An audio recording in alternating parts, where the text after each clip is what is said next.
Hello everyone. Welcome to academic atlas. I am Jaya Prakash. तो आज हम पढ़ने जा रहे हैं कक्षा 9 का पाठ दो बैलों की कथा का पार्ट 2। पिछले वीडियो में हमने समझा था इस पाठ के बारे में कि किस तरह से हीरा और मोती जो है वो दोनों बैल थे, और दोनों बैल जो थे वो झूरी के थे, और उनको जो झूरी का जो साला था वो अपने साथ ले गया था और उसके साथ बहुत ही बुरा बर्ताव करता था। वहाँ पर दोनों बैल रहना नहीं चाहते थे, तो दोनों वहाँ से भाग गए। और उनकी जो मदद है वो कौन करती है? एक छोटी सी लड़की, जो उन दोनों की भागने में मदद करती है। जब दोनों वहाँ से भाग निकलते हैं तो वहाँ पर खेत में जा कर के दोनों मटर खाने लगते हैं, और वो दोनों फिर से लोगों के हाथ में पकड़े जाते हैं। जब दोनों के दोनों पकड़े जाते हैं, दोनों फंस जाते हैं, तो जब सुबह होती है तो क्या देखते हैं? प्रातः काल दोनों मित्र कांजी हाउस में बंद कर दिए गए हैं। यहाँ तक हमारी लास्ट वीडियो थी। कांजी हाउस के बारे में हम बताएंगे अब। तो आगे हम इस वीडियो को कंटिन्यू करते हैं। दोनों मित्रों को जीवन में पहली बार ऐसा साबिका पड़ा कि सारा दिन बीत गया और खाने को एक तिनका भी ना मिला। दोनों मित्रों को पहली बार ऐसा हुआ था कि उनको खाने को पूरा दिन निकल गया, कुछ भी नहीं मिला। समझ ही में नहीं आता था कि कैसा स्वामी है। इससे तो गया फिर भी अच्छा था। कहाँ कई भैंसों थी, कई बकरियां, कई घोड़े, कई गधे, पर किसी के सामने चारा ना था। यहाँ पर जो थी, जहाँ पर वो दोनों बंद थे, यहाँ पे बहुत सारी भैंसे, बकरियां, घोड़े थे, लेकिन किसी के भी सामने चारा नहीं पड़ा था। जब सब जमीन पर मुर्दों की तरह पड़े थे। कई तो इतने कमजोर हो गए थे कि खड़े भी नहीं हो सकते थे। सारा दिन दोनों मित्र फाटक की ओर टकटकी लगाए ताकते रहे।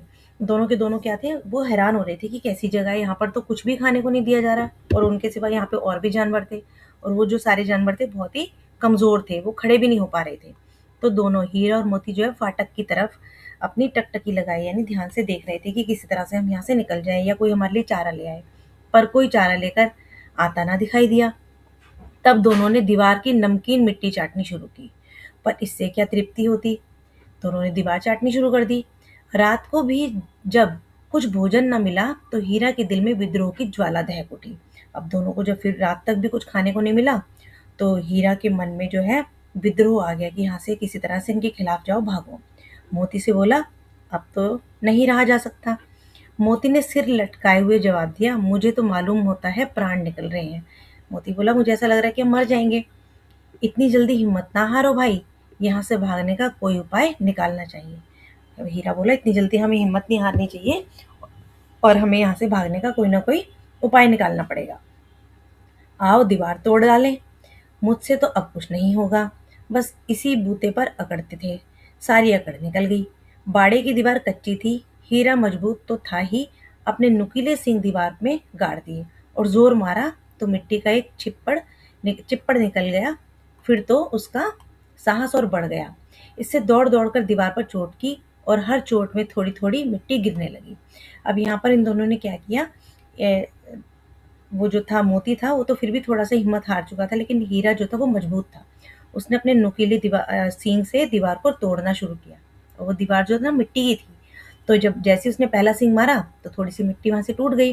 अब उसने बार बार दीवार पर चोट मारी तो थोड़ी थोड़ी मिट्टी वहां से गिरने लगी।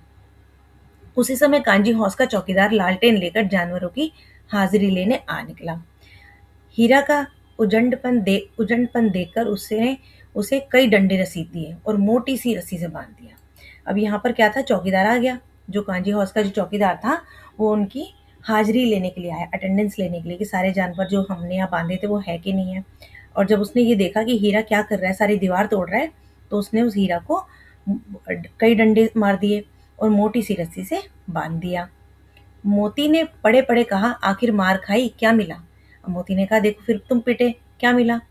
अपने बूते भर जोर तो मार दिया। हीरा ने कहा कि जितना मुझे जरूरत लग रही थी कि मैं कर सकता हूँ, उतना तो मैंने किया। ऐसा जोर मारना किस काम का कि और बंधन में पड़ गए। मोती ने कहा कि भाई ऐसा भी जोर मारने का क्या फायदा हुआ, हम तो और बंध गए, मोटी रस्सी से बांध दिया गया हमको।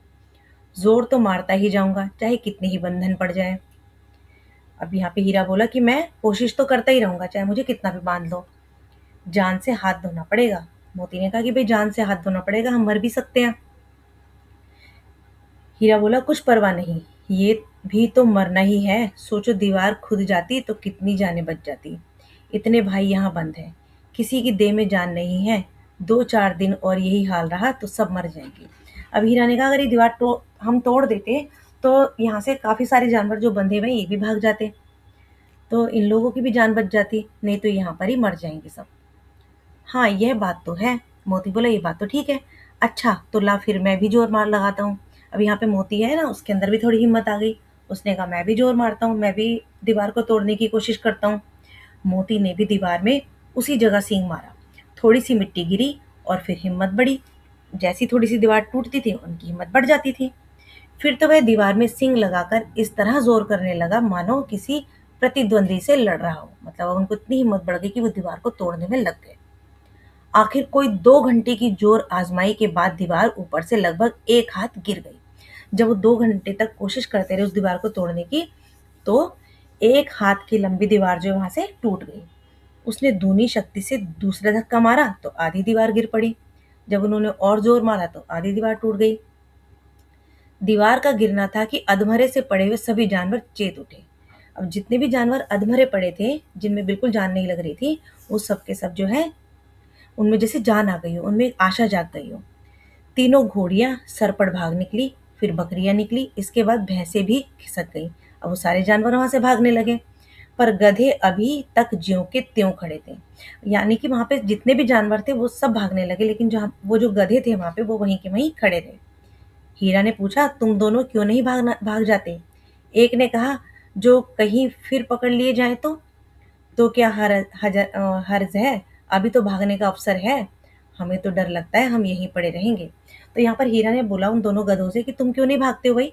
तो गधों ने कहा कि अगर हमको दोबारा पकड़ लिया तो हीरा ने कहा अगर पकड़ भी लिया तो अभी तो भागो, जब पकड़े रहेंगे तब देखा जाएगा। पर गधे ने बोला नहीं, हम यहीं पर पड़े रहेंगे, हमें डर लगता है।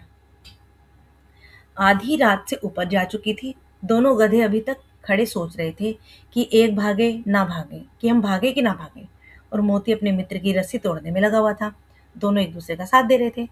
जब वह हार गया तो हीरा ने कहा तुम जाओ, मुझे यहीं पड़ा रहने दो, शायद यही कहीं भेंट हो जाए। अब यहाँ पर जब उस हीरा की रस्सी टूट ही नहीं पाई, तो फिर उसने कहा कि तुम चले जाओ, मोती को कहा कि तुम चले जाओ। तो क्या था, हीरा ने कहा कि जब उसकी रस्सी नहीं टूट रही थी, नाकाम हो गए वो, मोती ने बड़ी कोशिश की कि हीरा की वो रस्सी को तोड़ दे।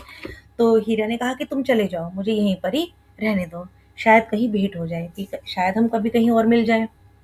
मोती ने आंखों में आंसू लाकर कहा तुम मुझे इतना स्वार्थी समझते हो हीरा?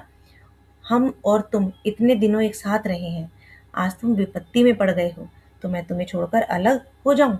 अब मोती ने कहा कि तुमने मेरे को इतना स्वार्थी समझ लिया कि मैं तुम्हें छोड़कर चला जाऊंगा? आज हम दोनों विपत्ति में हैं और मैं तुम्हें कैसे छोड़ के जा सकता हूँ, हम इतने सालों तक साथ में रहे हैं। हीरा ने कहा बहुत मार पड़ेगी, लोग समझ जाएंगे यह तुम्हारी शरारत है। मोती गर्व से बोला जिस अपराध के लिए तुम्हारे गले में बंधन पड़ा है उसके लिए अगर मुझ पर मार पड़ेगी तो क्या चिंता है, इतना तो हो ही गया। 9-10 प्राणियों की जान बच गई, वे सब तो आशीर्वाद देंगे। अब यहाँ पे मोती ने कहा कि मैं नहीं जाऊंगा। हीरा ने कहा तुम भाग जाओ, तुम्हें मार पड़ेगी, सब समझ जाएंगे, सब दीवार तुमने ही तोड़ी है, सब तुमने ही किया है। अब मोती ने कहा कि कोई बात नहीं, जिस अपराध के लिए तुम्हारे गले में बंधन पड़ा है भाई, क्योंकि शुरुआत तो तुमने की थी, उसकी वजह से तुम्हें बांध दिया गया, तो उसके लिए अगर मुझे भी मार पड़ेगी तो क्या हो गया, पर लेकिन हमने इतने सारे जानवरों को आज़ाद किया है तो इन सबका आशीर्वाद तो हमें मिलेगा ना। यह कहते हुए मोती ने दोनों गधों को सींगों से मार मार कर बाड़े के बाहर निकाला, तब अपने बंधु के पास आकर सो रहा। मतलब मोती ने उन दोनों गधों को भी भगा दिया और अपने दोस्त के पास यानी हीरा के पास आ गया। भोर होते ही मुंशी और चौकीदार तथा अन्य कर्मचारियों ने कैसी खलबली मची, इसके लिखने की जरूरत नहीं। क्योंकि सुबह होते ही जैसे उन सबने देखा, मुंशी ने, चौकीदार ने, कि क्या हो गया, तो उनमें कैसी अफरा तफरी मची होगी, तो सोचो आप, है ना। बस इतना ही काफी है कि मोती की खूब मरम्मत हुई और उसे भी मोटी रस्सी से बांध दिया गया। अब क्या हुआ, मोती को बहुत मारा गया और उसे भी हीरा की तरह एक मोटी रस्सी से बांध दिया गया। 1 सप्ताह तक दोनों मित्र वहां बंधे पड़े रहे। किसी ने चारे का एक तृण भी ना डाला, यानी कि एक छोटा सा तिनका भी नहीं डाला।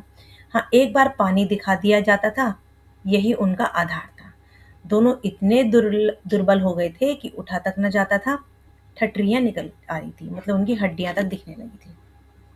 एक दिन बाड़े के सामने डुग्गी बजने लगी और दोपहर होते होते वहां 50-60 आदमी जमा हो गए। तब दोनों मित्र निकाले गए और उनकी देखभाल होने लगी।